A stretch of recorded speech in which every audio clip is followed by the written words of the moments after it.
that's the kick in the ass where if it's not the right type of game, yeah, it's DOA, man. But I like it if it's a sports title. Like, hey, that little logo on the helmet that you ordered from, Madden 20K, it's now in 20K1.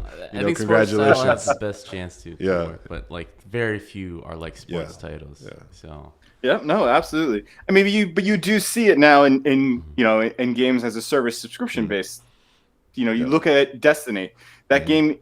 It's a 3-4-year-old game, and it just hit a milestone of having 1 million active players. Yep. And they're all about their loot boxes and cosmetic items, and it will continue from year release to even today in 2019, and it's still holding strong. What kills me about loot boxes is like, and we kind of touched on this before, I don't have a problem with loot boxes when I know that my cost of entry was like significantly minimum, right? Free to play game, 99-cent game. I don't care that there's loot boxes. I feel, even if I'm compelled, right, and I've spent $30 and I'm like, oh my God, I spent $30. I always feel less about that than when I've paid the $60 and then I'm paying the like season pass fee. And then I'm paying the $2-3 for the loot box. I'm like, my God, how much money are you trying to take from me? Yes. You know what I mean? Absolutely. Yeah, there's definitely a psychological aspect. Yeah, go ahead, Zach. We can thank EA for this because they were the ones that thought that they could get away with it, and the industry told them no. You're not going to find game mechanics locked behind paywalls and loot boxes. I mean, let me add a caveat to that statement. If it's a free-to-play mobile game or a free-to-play MMO, sure, there's probably some paywalls in there, but they're not locked behind loot boxes. They might be content locked. Yeah. But, it was really Epic that pioneered that you can make millions of dollars selling virtual clothing. Yeah.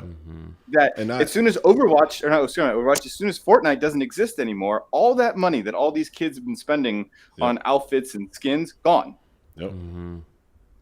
And I have no problem at all with like any sort of game where their loot boxes or their little rewards boxes or surprise mechanics aren't game changing as far as competitive nature or game balance is concerned. It's like, oh, you got splashy time water gun, cool. Oh, you got BFG, like homage to what was that, Quake, cool, awesome. But it's just a skin. It's not. It doesn't change the balance. It has nothing to do with actual game power-ups. Therefore, I'm less compelled to worry that like you have some sort of advantage that you've purchased. Yeah. I don't give a shit that you spent $10,000 on trying to get all the outfits. Yeah. I can still own you. You have no extra advantage. Like I like that style of loot boxes, and I think that I don't have a problem if you try to sell loot box content like that, like appearance upgrades. Sell it till the cows come home. In my opinion, it doesn't bother me. Characters. Right? Like specific characters, like powerful weapons, tiered advantages that save you time because you spent money, and it makes the game experience completely ruined for other people. I'm talking about Star Wars here now. It's totally not fair. Like that is. I'm glad that EA got burnt for how they tried to implement the loot box strategy in Star Wars Battlefront 2. Because I did not want that precedent to actually be successful. Yeah, and I'm like on the wall with EA because they are the one that really test the waters with the loot box stuff. They really go far and too far sometimes. Yeah. Other companies either don't touch it or touch it just a little. Yeah. So I'm glad EA is kind of really bringing this in front of Congress quicker than any other company, right? Because it is important. It is a new tech, and we know those guys over there are usually slower on tech and anything that's happening, especially in the game world. And so it's great that we're getting these answers right now so that designers don't have to wait until they're really old to realize it doesn't work, right? So we can react to it now. And I think on the consumer side, it helps because we're getting reactions kind of like what Larry is saying. He's like, cosmetics fine. Anybody hate loot boxes that kind of pivots the gameplay narrative, right? And so I think now they know, right? Especially with all the Star Wars Battlefront stuff and all. Man, every 3 months it's always EA. So like it is absolutely. It's always EA. So it's great that they brought this to everybody's attention, kind of pissing everyone off, and they have the ability to kind of step back and rethink their strategy without going bankrupt or whatever. Because any other company would be, I think, harder to rebound from this. Do you guys think it has now become too expensive to just do good business in the games industry at a top level?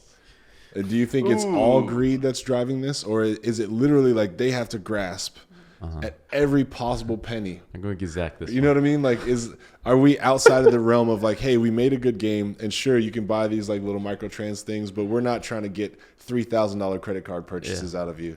We can, if you spend $100 on this, by the time you're done, we're happy. Do you think corporations will stop being greedy, Zach? What do you think?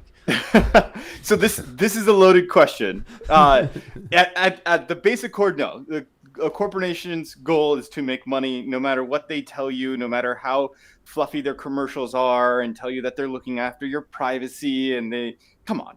They exist. The sole reason they exist is to make money. But I do not think that we will see the end of microtransactions or loot boxes anytime soon, unless, of course, they become illegal.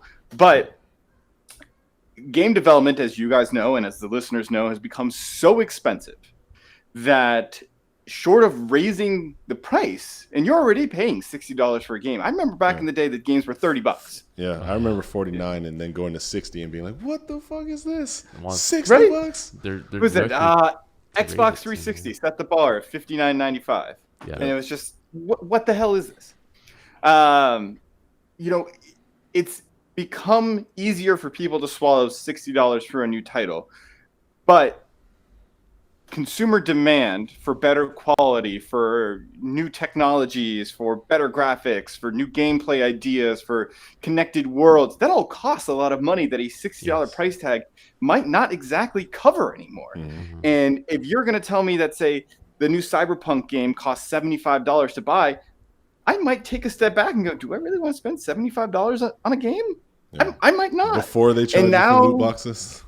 Right? Before they charge you for loot boxes, before they, and this is not a slight on them, this is more, I guess, a slight on Anthem, but before the game is even finished and they release it, and then you just bought a $75 pile of junk, it makes it harder for a consumer to make that impulsive buy.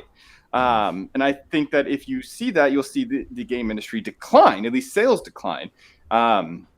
So I think microtransactions will always be a staple to supplement that added expenses. I don't think it's appropriate that, as you guys put it, for them to affect actual gameplay and gameplay mechanics. If you want to create all the cosmetic items in the world, go for it. Personally, I would prefer it to go more of the Epic and, I guess not even Blizzard, but more Epic, where it's, you want this, here's the cost of it, buy it. Yeah. I think that mechanic will gain more popularity versus you can give us $10 and you can have a chance to get this. Yeah. I think what scares me and why I was kind of framing the question, like the ethical, like, do they have to go after $3,000 credit card purchases? Like, we all know, of course, if you're in a for-profit business, you do want to make profit. But to better frame how I'm asking that is to the point of cannibalization is what I mean. So like, you look at the fishing industry, we are killing off species of fish because of overfishing. Each individual corporation is like, well, we want to sell more tuna this year. We want to sell more salmon this year. We want to sell more X. They're fishing these seas and now they're running out of supply because they've gotten to the point where they've chased so far down towards a profit that they've started to cannibalize. Yeah. And so that's what I'm getting at is, when you're cannibalizing the community, do you still put, pedal to the metal, try to make as much profit as I can before I get out of here? Because that's my sentiment is I feel like there's a lot of people who are like, yeah, this is cannibalization, but there's still fish while I'm here. Yeah. So while my resume will say, hey, I got them X more billions of dollars this year, let me go to Netflix with this shining star.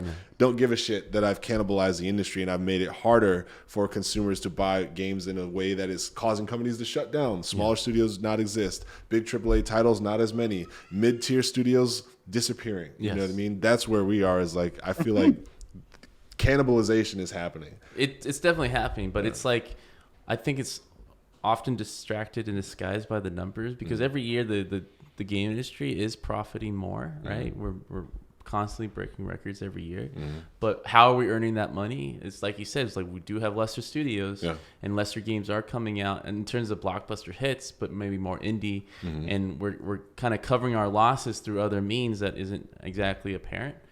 And so I think the what we call it? Yeah.